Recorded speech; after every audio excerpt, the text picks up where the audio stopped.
بسم الله الرحمن الرحيم شهر رمضان الذي أنزل فيه القرآن هدى للناس وبينات من الهدى والفرقان السلام عليكم ورحمة الله وبركاته. الحمدلله وحده والصلاة والسلام على من لا نبي بعده وعلى آله وأصحابه أجمعين أما بعد. فقد قال الله تعالى في القرآن العظيم: أعوذ بالله من الشيطان الرجيم. بسم الله الرحمن الرحيم. يا أيها الذين آمنوا اتقوا الله حق تقاته ولا تموتن إلا وأنتم مسلمون. அளவற்ற அருளாளரும் நிகரற்ற அன்புடையனுமாகிய எல்லாமல் அல்லாஹ்வின் திருப்பெயரால் ஆரம்பம் செய்கிறேன். கணிதத்திற்குரிய எல்லாமல் அல்லாஹ்வின் நல்லடியார்களே, எல்லாமல் அல்லாஹ்வின் பேரரால் அவனுடைய மாபெரும் கருணையினால் புனிதம் நிறைந்த இந்த ரமலானுடைய மாதத்தில் நன்மையை அடைந்து கொள்ள வேண்டும், அல்லாஹ்வுடைய திரு பொருத்தத்தை பெற்றுக்கொள்ள வேண்டும், நாளை மறுமையில் சொர்க்கத்தை பெற்றுக்கொள்ள வேண்டும் என்கின்ற உயர்வான நோக்கத்துடன் நாம் தொடர்ச்சியாக இந்த புனிதமிகுந்த ரமலானுடைய மாதத்தில் குர்ஆனை பற்றியும் குர்ஆனோடு நம்முடைய நடைமுறை எவ்வாறு இருக்க வேண்டும் என்பதை பற்றி நாம் தொடர்ந்து பார்த்து வருகின்றோம்.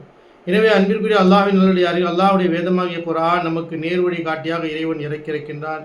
அல்லாஹ்வுடைய பாதுகாப்பில் இருக்கிறது. அல்லாஹ் ரப்புல் ஆலமீன் இந்த திருமறை குர்ஆனின் மூலமாக மனிதர்களுக்கு நேர்வழி காட்டி கொண்டிருக்கிறான். எனவே இறை நம்பிக்கையாளர்களாகிய நாம் குர்ஆனோடு நெருக்கத்தை ஏற்படுத்திக் கொள்ள வேண்டும்.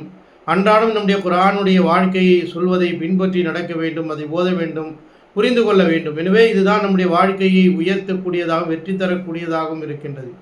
எனவே அன்பிற்குரிய அல்லாஹ்வின் நல்லடியார்களே, அப்படிப்பட்ட அந்த இறைவேதமாகிய திருமறை குர்ஆனை நாம் அன்றாடம் ஓத வேண்டும், நம்முடைய வீடுகளிலே ஓத வேண்டும். குறிப்பாக இன்றைய தினம் அல்லாஹ்வுடைய பள்ளிவாசலில் உட்கார்ந்து ஓதுவதின் மூலமாக எவ்வளவு பெரிய மகத்தான நன்மையை கிடைக்கிறது என்பதை நபிகள் நாயகம் ஸல்லல்லாஹு அலைஹி வஸல்லம் நமக்கு வழிகாட்டியிருக்கிறார் என்று சொன்னால், நம்முடைய நிலையை நாம் பார்த்து நம்மை நாம் குர்ஆனோட நெருக்கத்தை ஏற்படுத்தி கொள்ள வேண்டும். புனிதமிகுந்த ரமலானுடைய மாதத்தில் மட்டும்தான் குர்ஆனை ஓத வேண்டும், பள்ளியிலே அமர வேண்டும் என்று நாம் பலரும் நினைத்து கொண்டு இருக்கிறோம். ஆனால் அல்லாஹ்வுடைய வேதமாகிய திருமறை குர்ஆனை நாம் எப்பொழுதும் ஓத வேண்டும். குறிப்பாக அல்லாஹ்வுடைய நம்முடைய வீட்டிலும் சரி, அல்லாஹ்வுடைய இல்லத்தில் உட்கார்ந்து ஓதுவதனாலும் கூட நமக்கு எவ்வளோ பெரிய மகத்தான நன்மையை இஸ்லாம் வழிவகுத்து கொடுத்திருக்கிறது. நபிகள் நாயகம் ஸல்லல்லாஹு அலைஹி வஸல்லம் அதற்கான ஆர்வத்தை விட்டு இருக்கிறான்னு சொன்னால், நாம் அன்றாட பள்ளிக்கு வாசலுக்கு செல்கிறோம், ஆனால் குர்ஆன் ஓதுவது மிக குறைவு. தொழுகை நேரத்தில் மட்டுமே நாம் சென்று அந்த உடனடியாக தொழுகையிலே கலந்து கொள்கிறோம். ஆனால் முன் சென்றே உட்கார்ந்து திருமறை குர்ஆனை ஓதக்கூடிய ஒரு பழக்கத்தை நாம் உண்டாக்கி கொள்ள வேண்டும். ஏனென்றால் அல்லாஹ்வுடைய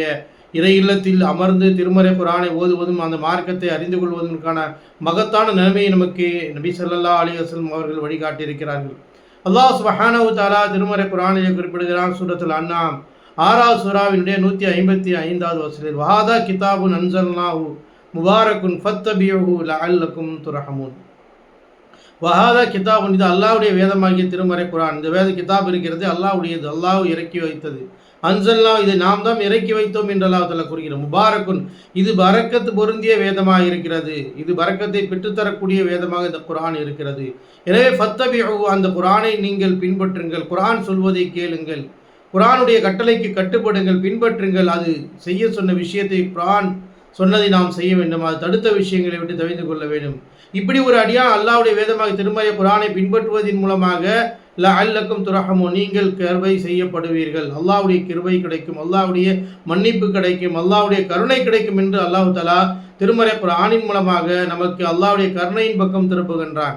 நாம் அல்லாஹ்வினால் அருளப்பட்ட பரக்கத்து பொருந்திய இந்த திருமறை குர்ஆனை நாம் ஓத வேண்டும் என்று அல்லாஹ் தஆலா வலியுறுத்துகிறான். அதை பின்பற்ற வேண்டும் என்று கட்டளை பிறப்பிக்கின்றான். குர்ஆன் சொல்வதை கேட்க வேண்டும், பின்பற்ற வேண்டும், வாழ்க்கையின் நடைமுறையிலே கொண்டு வர வேண்டும். அப்படி நாம் செய்தோம் என்றால், குர்ஆன் சொல்வதை பின்பற்றி நடப்பதன் மூலமாக அல்லாஹ் தஆலா கருணை செய்கிறான், கிருபை செய்கிறான். நம்முடைய கிருபையும் கருணையும் நமக்கு கிடைக்கிறது என்பதை அல்லாஹ் ரப்பல் ஆலமீன் குர்ஆனின் மூலமாக கட்டளையிடுகின்றார். அன்பிற்குரிய அல்லாஹ்வின் நல்லடியார்களே, அப்படிப்பட்ட இறைவேதமாகிய திருமறை குர்ஆனை நான் அல்லாஹ்வுடைய இறை இல்லத்திலே உட்கார்ந்து ஓதக்கூடியவர்களாக, கற்கக்கூடியவர்களாக, அங்கு நடைபெறக்கூடிய பாடத்திட்டங்களிலே தர்சுகளிலே நாம் அமரக்கூடியவராக இருக்க வேண்டும். ஏனென்றால் நபிகள் நாயகம் ஸல்லல்லாஹு அலைஹி வஸல்லம் அவர் கூறினார்கள், மா இஜ்தமா கௌமுன் ஃபீ பைத்தின் மின் புயூத்தில்லாஹ் இல்லா யத்லூன கிதாபல்லாஹ் ததாரஸூன பைனஹும் இல்லா நஸலத் அலைஹிமுஸ் ஸகீனா வ ஹஃபத்துஹுமுல் மலாயிகா வ கஷியத்துஹுமுர் ரஹ்மா வ ذكرஹுமுல்லாஹ் ஃபீ மன் இன்தஹு. நபிகள் நாயகம் ஸல்லல்லாஹு அலைஹி வஸல்லம் சொல்றாங்க, எந்த ஒரு கூட்டம் அல்லாஹ்வுடைய பள்ளிவாசல்களிலே உட்கார்ந்து யத்லூன கிதாபல்லாஹ் அல்லாஹ்வுடைய வேதத்தை ஓதுகிறார்கள், குர்ஆனை ஓதுகிறார்கள், வயததாரசூனஹு பைனஹும் அவர்களுக்கு மத்தியில் அல்லாஹ்வுடைய திருமறை குர்ஆனிலிருந்து கற்றுக்கொள்கிறார்கள், அதை பற்றி பேசுகிறார்கள், அதை பற்றி விளங்குகிறார்கள், அதனுடைய போதனைகளும் நசீஹத்தும் சொல்லப்படுகிற ஒரு கூட்டமாக அல்லாஹ்வுடைய பள்ளிவாசலில் உட்கார்ந்து திருமறை குர்ஆன் ஓதப்பட்டு குர்ஆனுக்கு விளக்கம் அளிக்கப்பட்டு குர்ஆனை பற்றியான நபி ஸல்லல்லாஹு அலைஹி வஸல்லம் பற்றியான இறைவேதத்திலிருந்து சொல்லப்படுகின்ற விஷயங்களை எடுத்துரைக்கக்கூடிய அந்த கூட்டம் இருக்கிறது, அந்த சபை இருக்கிறது, அந்த மஜ்லிஸ் இருக்கிறது, அல்லாஹ்வுடைய இல்லத்தில் அமர்ந்து திருமறை குர்ஆனை ஓதி விளக்கம் கொடுத்து வரக்க அமர்கின்ற அந்த சபையில் இல்லா நஸலத் அலைஹிமுஸ் ஸகீனா அல்லாஹு தஆலா அப்படிப்பட்ட அந்த சபையிலே மன நிம்மதியை இறக்கி வைக்கின்றான், மன கவலைகளை போக்கிறான், சந்தோஷத்தை கொடுக்கிறான், மன அமைதியை அல்லாஹு தஆலா இறக்கி வைக்கின்றான். அது மட்டுமல்ல ஹஃபத்ஹுமுல் மலாயிகா வானவர்கள் அங்கே சூழ்ந்திருக்கிறார்கள், வகஷியத்துஹுமுர் ரஹ்மா அல்லாஹ்வுடைய ரஹ்மத் அங்கே சூழ்ந்திருக்கிறது. அல்லாஹ்வுடைய பள்ளிவாசலில் உட்கார்ந்து அல்லாஹ்வுடைய வேதத்தை ஓதிக்கொள்வது, கற்றுக்கொள்வது, அதை பற்றி பேசக்கூடிய அந்த மஜ்லிஸ் இருக்கிறது, அந்த மஜ்லிஸில் அல்லாஹ் தஆலா மன நிம்மதியை கொடுக்கின்றான், மன அமைதியை கொடுக்கின்றான், பரக்கத்தை கொடுக்கிறான், ரஹ்மத்தை கொடுக்கின்றான்.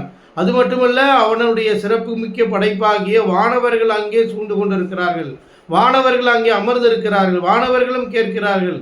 வகஷியத்துஹும் ரஹ்மா இன்னும் அல்லாஹ்வுடைய ரஹமத், அல்லாஹ்வுடைய அருள், அல்லாஹ்வுடைய கிருபை அங்கே சூழ்ந்திருக்கிறது. அல்லாஹ்வுடைய பள்ளிவாசலில் உட்கார்ந்து அல்லாஹ்வுடைய வேதத்தை பற்றி பேசுவது, அல்லாஹ்வுடைய வேதத்தை எடுத்து கூறுவது, குர்ஆனை ஓதுவது, குர்ஆன் பற்றியான விஷயங்களை அறிந்து கொள்வதற்கு அமர்கின்ற அமர்வுகளே மன நிம்மதியை அல்லாஹ் கொடுக்கின்றான்.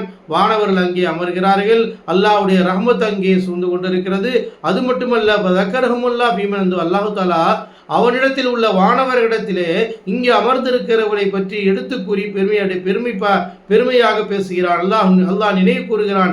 நபிகள் நாயகம் ஸல்லல்லாஹு அலைஹி வஸல்லம் நாம அல்லாஹ்வுடைய பள்ளியில் அமர்ந்து அல்லாஹ்வுடைய வேதத்தை ஓதுவதும் கற்பதும் படிப்பதும் அதற்கான முயற்சியிலே ஈடுபடுவதும் அதை பற்றி உட்கார்ந்து கலந்து கொள்வதும் என்ற சபையிலே உட்கார்ந்து கொண்டால் அதை பற்றி அல்லாஹ் தஆலா தன்னுடைய வானவரிடத்தில் எடுத்து கூறுகிறான்.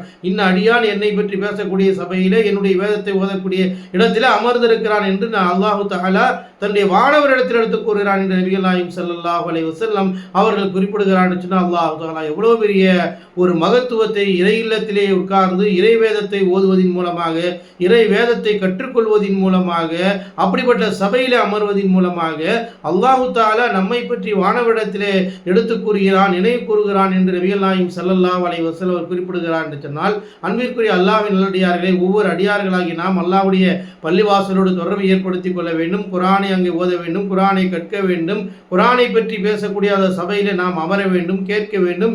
இதற்கான மிகப்பெரிய ஒரு உயர்வும் அந்தஸ்தும் கிடைப்பதை நபிகள் நாயகம் ஸல்லல்லாஹு அலைஹி வஸல்லம் அவர்கள் நமக்கு தெளிவுபடுத்தி இருக்கிறார்கள். இதிலே நாம் அதிகம் கவனம் செலுத்த வேண்டும். குறிப்பாக ரமலானுடைய மாதத்திலே அல்லாஹ்வுடைய வேத வசனங்களை ஓதி காட்டப்படுகிறது, பேசப்படுகிறது என்று சொன்னால் அந்த சபையிலே நாம் அமர வேண்டும். எவ்வளவு பெரிய பாக்கியம் கிடைக்கிறது. அல்லாஹ்வுடைய வேதத்தை ஓதி விளக்கம் கொடுக்கப்படுகின்ற பொழுது, சொல்லிக் கொடுக்கப்படுகின்ற பொழுது நாம் அதில் அமர்ந்தால் வானவருடைய பிரார்த்தனைக்குரியவர்களாக, அல்லாஹ்வுடைய ரஹமத்தை பெற்றுக்கொள்ளக்கூடியவர்களாக, மன நிம்மதியை பெற்றுக்கொள்ளக்கூடியவர்களாக, நம்முடைய கஷ்டங்கள் போக்கக்கூடியவர்களாக, எல்லா வகையான இன்பங்களையும் பரக்கத்தையும் இறைவன் தருவதை நபிகள் நாயகம் ஸல்லல்லாஹு அலைஹி விளக்கம் அளித்திருக்கிறார் சொன்னால் இதில் நாம் அதிகம் கவனம் எடுத்துக்கொள்ள வேண்டும். அல்லாஹ்வுடைய பள்ளியிலே அமர்ந்திருப்பதற்கும் இறைவேதத்தை படிப்பதற்கான முயற்சிகளில் நாம் ஈடுபட கொள்ள வேண்டும் என்று சொன்னால் இந்த விஷயம் நமக்கு மிகப்பெரிய நன்மையை தரக்கூடியதாக இருக்கிறது. அதே போன்று அல்லாஹ்வுடைய தூதர் ஸல்லல்லாஹு அலைஹி வஸல்லம் பள்ளிவாசலிலே நாம் செல்கின்றோம், தொழுகைக்கு போகிறோம், வந்து விடுகிறோம். ஆனால் அந்த மஸ்ஜிதிலே உட்கார்ந்து நாம் குர்ஆன் ஓதக்கூடிய ஒரு பழக்கத்தை உருவாக்கி கொள்ள வேண்டும். அங்கே சென்று தேவையற்ற பேச்சுக்களையும் போன்களையும் பேசுவதை தவிர்த்துவிட்டு அல்லாஹ்வுடைய வேதமாகிய திருமறை குர்ஆன் பல பள்ளிகளிலும் அடுக்கி வைக்கப்பட்டிருக்கிறது.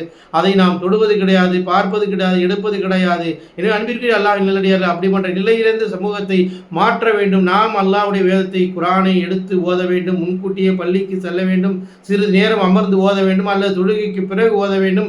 இப்படியே நம்மளால் இயன்ற அளவிற்கு பள்ளிக்கு செல்லும் போதெல்லாம் திருமறை குர்ஆனை எடுத்து ஓதக்கூடிய ஒரு நல்ல பழக்கத்தை நாம் உருவாக்கி கொள்ள வேண்டும். என்றால் அதற்காக கிடைக்கக்கூடிய நன்மையை பற்றி கூறும் பொழுது நபிகள் நாயகம் ஸல்லல்லாஹு அலைஹி சொல்றாங்க, சஹாபாக்கள்கிட்ட ஒரு முறை ஒரு பயணத்தில் கேட்கிற ஐயுக்கும் அஹப்பு யகுது இல யகுது உங்களில் யாராவது ஒவ்வொருவரும் இலல் புத்தஹான் அதாவது புத்தஹான் என்று சொல்லப்படக்கூடிய மார்க்கெட்டுக்கோ அல்லது அக்கீக் என்று சொல்லப்படக்கூடிய இடத்திற்கோ எந்த ஒரு பாவத்தையும் செய்யாமல் உறவுகளை துண்டிக்காமல் சென்று 2 ஒட்டகத்தை வாங்கி வர முடியுமா என்று கேட்கிறார்கள். அப்போது சஹாபாக்கள் எல்லோரும் சொல்லுகிறார்கள், யார் ரசூலுல்லாஹ், கண்டிப்பாக நாங்கள் சென்று அந்த இடத்திலே ஒட்டகத்தை வாங்கி வரும் யார் ரசூலுல்லாஹ் என்று சொன்னார்கள். அப்போது அல்லாஹ்வுடைய தூதர் ஸல்லல்லாஹு அலைஹி சொல்றாங்க, அப்படி அந்த 2 ஒட்டகத்தை நீங்க வாங்க விரும்புகிறீர்கள் என்று சொன்னால் யகுது இலல் மஸ்ஜிதி யக்ரவு பி கிதாபில்லாஹி ஆயத்தைனி கைருல் லக மின் கைருன் மின் நாகத்தைனி. அல்லாஹ்வுடைய தூதர் ஸல்லல்லாஹு அலைஹி சொல்றாங்க, நீங்க பள்ளிவாசலுக்கு சென்று அல்லாஹ்வுடைய வேதமாகிய திருமறை குர்ஆனை எடுத்து அதில் 2 ஆயத்துக்களை நீங்கள் ஓதுவீர்கள் என்று சொன்னால் கைருல் லக மின் நாகத்தைனி, 2 ஒட்டகத்தை விட உங்களுக்கு சிறந்த ஒரு நன்மை கிடைக்கிறது என்று நபிகள் நாயகம் ஸல்லல்லாஹு அலைஹி சொல்றாங்க.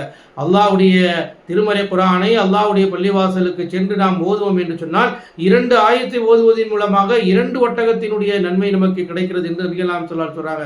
அதே போன்று ஸலாஸா வ அர்பா அதாவது 3 ஆயத்தை ஓதுகிறோம் என்று சொன்னால் அந்த 3 ஒட்டகத்தினுடைய சிறந்த 3 ஒட்டகத்தை தர்மம் செய்த ஒரு நன்மை நமக்கு கிடைக்கிறது. அல்லது 4 ஆயத்துக்களை நாம் ஓதினோம் என்று சொன்னால் 4 ஒட்டகங்களை பெற்று தர்மம் செய்த ஒரு நன்மையை நமக்கு கிடைக்கிறது என்பதை நபிகள் நாயகம் ஸல்லல்லாஹு அலைஹி வஸல்லம் குர்ஆனுடைய ஆயத்துக்களை ஓதுவதன் மூலமாக அல்லாஹ்வுடைய இறை இல்லத்திலே நமக்கு ஒட்டகத்தை தர்மம் செய்த பல ஒட்டகங்களை தர்மம் செய்த நன்மைகள் கிடைப்பதை அல்லாஹ்வுடைய தூதர் ஸல்லல்லாஹு அலைஹி வஸல்லம் கூறியிருக்கிறாங்க. அன்பிற்குரிய அல்லாஹ்வின் நல்லடியார்களே, எவ்வளவு ஒரு பாக்கியம்! அல்லாஹ்வுடைய பள்ளிவாசலில் திருமறை குர்ஆனை ஓதுவதன் மூலமாக நமக்கு 2 ஆயத்துக்கு 2 ஒட்டகங்கள், 3 ஆயத்துக்கு 3 ஒட்டகங்கள், 4 ஆயத்துக்கு 4 ஒட்டகங்கள், இப்படி அல்லாஹ்வுடைய தூதர் ஆர்வம் ஊட்டியிருக்கிறார். நமக்கு நன்மை கிடைப்பதை பற்றி விளக்கம் அளித்திருக்கிறார் என்று சொன்னால், இஸ்லாமிய மக்களாகி நாம் ஒவ்வொருவரும் அல்லாஹ்வுடைய பள்ளிக்கு செல்லும் பொழுதெல்லாம் குர்ஆனை எடுத்து ஓதக்கூடிய ஒரு பழக்கத்தை நாம் உருவாக்கி கொள்ள வேண்டும். அல்லாஹு தஆலா இவ்வளவு ஒரு சிறப்பையும் நன்மையும் நமக்கு கொடுத்திருக்கிறான் என்று சொன்னால் அதில் அதிகம் கவனம் எடுத்துக்கொள்ள வேண்டும், ஆர்வம் உண்டாக்கும். இதெல்லாம் நம்முடைய தொடர்புக்கு அப்பாற்பட்டு இருக்கிறோம். குர்ஆன் இருக்கிறதை தவிர குர்ஆனுடைய இந்த நெருக்கம் நம்மிடத்திலே குறைவாக இருப்பதினால் தான் இந்த தலைப்பு எடுத்து நம்ம பேசுகிறோம். இந்த குர்ஆனோடு நமக்கு நெருக்கத்தை உருவாக்கி கொள்ள வேண்டும், இதை நாம் நேசிக்க வேண்டும், அதை அன்றாட வாழ்க்கையிலே ஓத வேண்டும், குர்ஆன் சொல்வதை பின்பற்றி நடக்க வேண்டும். நாம் பள்ளிக்கு செல்லும் பொழுதெல்லாம் அந்த குர்ஆனுடைய வசனங்களை எடுத்து ஓதக்கூடிய அந்த பழக்க வழக்கத்தை உருவாக்கி கொள்ள வேண்டும். வேறு நபிகள் நாயகம் ஸல்லல்லாஹு அலைஹி சொல்றாங்க, உங்கள வீட்டுக்கு நீங்க செல்லும் போது 3 கொழுத்த ஒட்டகத்தினுடைய நன்மையை நீங்கள் அடைந்து கொள்ள வேண்டும் என்று சொன்னால் உங்களுடைய தொழுகையிலே நீங்க அல்லாஹ்வுடைய இறைவசனங்களை 3 ஆயத்துக்களை நீங்கள் அந்த தொழுகையிலே ஓதுவீர்கள் என்று சொன்னால் அதற்கான 3 ஒட்டகத்தினுடைய நன்மையை கொழுத்த ஒட்டகத்தை கொண்டு செல்லக்கூடிய ஒரு நன்மை உங்களுக்கு கிடைக்கிறது என்று நபிகள் நாயகம் ஸல்லல்லாஹு அலைஹி நம்ம தொழுகையில கூட 3 ஆயத்தை நம்ம ஓதணும்னா நமக்கு சிறந்த 3 ஒட்டகத்தை கொண்டு செல்லக்கூடிய நன்மை உங்களுக்கு உண்டு என்று நபிகள் நாயகம் ஸல்லல்லாஹு அலைஹி வஸல்லம் வலியுறுத்தி இருக்கிறார்கள், சிறப்புப்படுத்தி கொடுத்திருக்கிறார் என்று சொன்னால், அன்பிற்குரிய அல்லாஹ்வின் நல்லடியார்கள், இந்த புனித மிகுந்த ரமலானுடைய மாதத்தில் நாம் குர்ஆனை பற்றி கேட்டுக்கொண்டு இருக்கிறோம் என்று சொன்னால் நிச்சயமாக அந்த அல்லாஹ்வுடைய வேதமாக குர்ஆனை நாம் ஓத வேண்டும், கற்க வேண்டும், பின்பற்றி நடக்க வேண்டும், வாழ்க்கையில் ஓத வேண்டும். குறிப்பாக மஸ்ஜிதுகளுக்கு நாம் செல்லும் பொழுது, பள்ளிவாசலுக்கு செல்லும் பொழுது நம்மளால் இயன்ற அளவுக்கு அல்லாஹ்வுடைய வேதத்தை திருமறை குர்ஆனை எடுத்து ஓதக்கூடியவர்களாக இருக்கின்றன. எல்லா பள்ளிவாசலில் அல்ஹம்துலில்லாஹ் பல குர்ஆனை அடுக்கி வைத்திருக்கிறார்கள். பல மக்களும் குர்ஆனை வாங்கி வக்ஃபு செய்து கொண்டிருக்கிறார்கள். குர்ஆனை வாங்கி கொடுக்கக்கூடிய மக்கள் அதிகரித்து கொண்டிருக்கிறார்கள். அவர்கள் வாங்கி கொடுப்பது தான் பெரியது என்று நினைக்கிறார்கள். ஆனால் கண்டிப்பாக அதை ஓதக்கூடியவர்களாக வாங்கி கொடுக்கக்கூடிய மக்கள் என்ன செய்யணும்? அல்லாஹ்வுடைய பள்ளிவாசலுக்கு வரும் பொழுது நாம் அந்த கிரைவேதத்தை எடுத்து ஓதக்கூடிய ஒரு பக்குவத்தை உருவாக்கி கொள்ள வேண்டும். அதற்கு இவ்வளவு பெரிய நன்மையை நபிகள் நாயகம் ஸல்லல்லாஹு அலைஹி சொல்லியிருக்கிறாங்க சொன்னால் நம்ம வெறும் வாங்கி கொடுக்கிறோம், அதை அடுக்கி வைக்கிறோம், இதுவல்ல பெரியது. அதை விட சிறந்த விஷயம் என்னன்னா, நாம பள்ளிக்கு போகும்போது என்ன செய்யணும்? குர்ஆனை எடுத்து ஓதக்கூடிய ஒரு அழகான நல்குணத்தை பண்பை நாம் உருவாக்கி கொள்ள வேண்டும். இதெல்லாம் நமக்கு அல்லாஹ்வுடைய அருளையும் ரஹ்மத்தையும் நெருக்கத்தையும் இறை பொருத்தத்தையும் பெற்றுத்தரக்கூடிய பாதையை அல்லாஹ்வுடைய தூதர் ஸல்லல்லாஹு அலைஹி வஸல்லம் நமக்கு வழிகாட்டி இருக்கிறார்கள். நம்முடைய மறுமையுடைய வாழ்க்கையில் நன்மையினுடைய எடை அதிகரிப்பதற்கான பாதைகளை அல்லாஹ்வுடைய தூதர் ஸல்லல்லாஹு அலைஹி வஸல்லம் வழிகாட்டியிருக்கிறார்கள் சொன்னால், அன்பிற்குரிய அல்லாஹ்வின் நல்லடியார்களே, நாம் ஒவ்வொருவரும் அல்லாஹ்வுடைய வேதமாகிய குர்ஆனோடு நெருக்கத்தை ஏற்படுத்திக் கொள்ள வேண்டும், குர்ஆன் சொல்வதை பின்பற்ற வேண்டும். குறிப்பாக ரமலானுடைய மாதத்தில் அதிகம் குர்ஆனை ஓத வேண்டும். நம்முடைய வாழ்நாளில் எப்பொழுதும் எல்லா நாட்களிலும் நாம் பள்ளிக்கு செல்லும் பொழுதெல்லாம் இறை வேதத்தை குர்ஆனை எடுத்து ஓதக்கூடிய ஒரு நல்ல பழக்கத்தை, நல்ல குணத்தை நாம் செயல்படுத்த வேண்டும். இதை பார்த்து பிற மக்களும் பின்பற்றுவார்கள். எனவே நம்ம அனைவர்களுமே எதை கேட்டோமோ அதன்படி செயல்படுத்த வேண்டும். குர்ஆனை எப்பொழுதும் மஸ்ஜிதுக்கு சென்றால் எடுத்து ஓதக்கூடிய ஒரு நல்ல பழக்கத்தை வாழ்க்கையில் கொண்டு வரக்கூடிய மக்களாக அல்லாஹ் தஆலா நம் அனைவர்களையும் ஆக்கி அருள் புரிவானாக. ஆமீன். வாஹிர் தவானா அனில் ஹம்துலில்லாஹி ரப்பில் ஆலமீன். அஸ்ஸலாமு அலைக்கும் வரஹ்மத்துல்லாஹி வபரகாத்துஹு.